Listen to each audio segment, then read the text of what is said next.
That gut-wrenching feeling when someone you've invested everything in suddenly goes quiet. That's exactly what's happening to hockey fans across North America right now. Imagine pouring your heart and soul into supporting a player for years, only to watch them flirt with every other team while treating your organization like a backup plan. Welcome to the emotional roller coaster that is NHL Free Agency season, where loyalty dies and business reigns supreme. The Toronto Maple Leafs are living through every fan's worst nightmare, watching their beloved stars potentially walk away while simultaneously being rejected by the players they desperately want to court. It's a masterclass in heartbreak that would make even the most seasoned romance novelist weep. But here's where the story gets even more twisted. Sometimes the person you're trying to get over keeps sending mixed signals, making it impossible to move on cleanly. That's the Mitch Marner situation in a nutshell. It's driving an entire fan base to the brink of madness. The Marner mind games. Love me not remember when you thought you had someone figured out, only to discover they were playing an entirely different game? That's precisely what's unfolding with Mitch Marner's free agency saga. Earlier this week, reports suggested the 28-year-old superstar had gone completely cold on Toronto, refusing to engage in contract discussions and seemingly ready to pack his bags for greener pastures. But just when Maple Leafs fans were preparing to burn their Marner jerseys, TSN's Darren Dreger threw a curveball that changed everything. Marner hadn't actually told Toronto he was leaving. He was just keeping his options open. More importantly, he might still be willing to listen when the Leafs inevitably come calling with a desperate offer. Here's where it gets psychologically fascinating. Marner and his camp are planning to take their sweet time, fielding offers from multiple suitors and conducting what essentially amounts to a summer-long audition process. They're targeting a mid-July decision, which means Toronto could spend the next month in emotional purgatory, wondering if their homegrown star will ultimately choose them or break their hearts. The Leafs find themselves in the most uncomfortable position imaginable, waiting by the phone like a teenager, hoping their crush will text back. They have $25.7 million in cap space burning a hole in their pocket, but they can't make any major moves until they know whether Marner wants to be part of their future. It's the kind of emotional manipulation that would be considered toxic in any other relationship, but in professional sports, it's just good business. Marner holds all the cards, and he's playing them masterfully. The Bennett betrayal. When champions don't want a championship hunger, the Marner situation is like being ghosted by an ex. Then the Sam Bennett story is like being rejected before you even get a chance to ask someone out.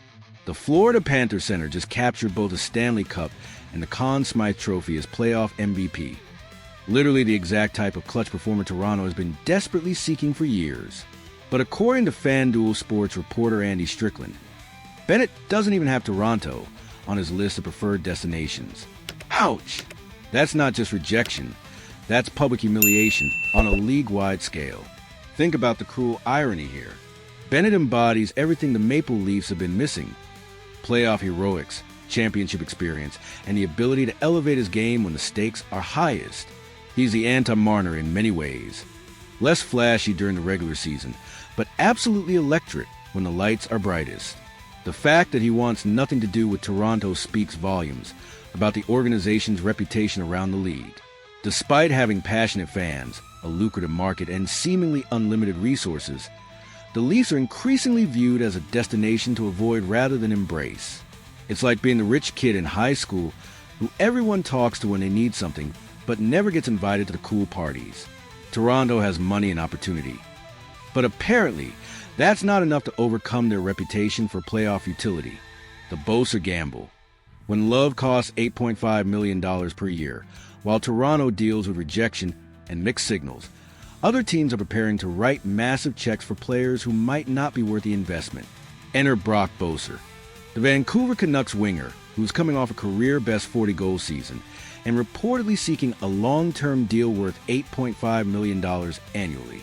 That's serious money for a player who, while talented, has been maddeningly inconsistent throughout his career.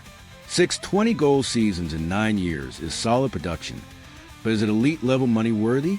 The market will ultimately decide, but early indications suggest several teams are willing to find out. Ben Kuzma of the Province floated the intriguing possibility of Boeser reuniting with former teammate J.D. Miller in New York. The Rangers recently traded Kreider to Anaheim, creating both a roster opening and potential salary cap space for a major addition. But here's where the math gets complicated, and hearts get broken by financial reality. Larry Brooks of the New York Post reports that the Rangers have approximately $14.5 million in cap space, but they need to re-sign restricted free agents Will and Kandra Miller first. That could consume up to $10 million, leaving precious little room for Boeser's hefty price tag. It's the classic free agency dilemma. Fall in love with a player during the regular season, only to discover you can't afford them when the bills come due. Teams end up making desperate moves, either overpaying for secondary targets or watching their preferred option sign elsewhere. The domino effect. When one broken heart breaks them all, what makes this summer's free agency particularly cruel is how interconnected all these heartbreaks are. Marner's indecision prevents Toronto from pursuing other targets. Bennett's rejection forces the Leafs to pivot to less attractive options. Boeser's price tag could create a bidding war that leaves multiple teams disappointed. The Maple Leafs find themselves at the center of this romantic comedy gone wrong, with enough resources to be major players but facing the harsh reality that money can't buy love, or at least it can't buy the specific love they're seeking. Meanwhile, teams like the Rangers are playing their own version of this game. Try to balance their desire for talent against the financial constraints that could force them to settle for less than their ideal match. The psychology of professional heartbreak, what we're witnessing, is more than just business negotiations. It's a masterclass in the psychology of professional relationships. Players hold the power in free agency, and they're not afraid to use it to maximize both their financial return and their emotional satisfaction. Marner's strategy of keeping Toronto on the hook while exploring other options is brilliant from a leverage standpoint, but it's torture for the organization and fan base that have invested so much in his success. It's the equivalent of telling someone you might be interested while actively dating other people. Bennett's disinterest in Toronto, despite their obvious need for his skill set, highlights how reputation and culture matter more than money in today's NHL. Players want to win, but they also want to enjoy the journey, and Toronto's recent playoff failures have apparently made them an unattractive destination regardless of their financial offers. The waiting game. July 1st looms large as we inch closer to the opening of free agency on July 1st. The emotional stakes continue to rise. General managers are burning up phone lines, agents are fielding calls from multiple suitors, and players are holding all the cards in negotiations that could reshape the competitive landscape. For Toronto, the next few days will determine whether this summer becomes a story of redemption or another chapter in their ongoing saga of disappointment. They have the resources to make a splash, but they need willing partners to make it happen. The beautiful cruelty of it all is what makes hockey's summer season so emotionally compelling. Unlike other sports where free agency follows more predictable patterns, the NHL salary cap creates a chess match where every move has consequences and every decision carries a potential for heartbreak. The heart of the matter. When business meets emotion, what we're really watching is the intersection of business and emotion in professional sports. Players are making life-changing decisions that affect not just their bank accounts, but their happiness, their families, and their legacies. Teams are gambling millions of dollars on relationships that might not work out.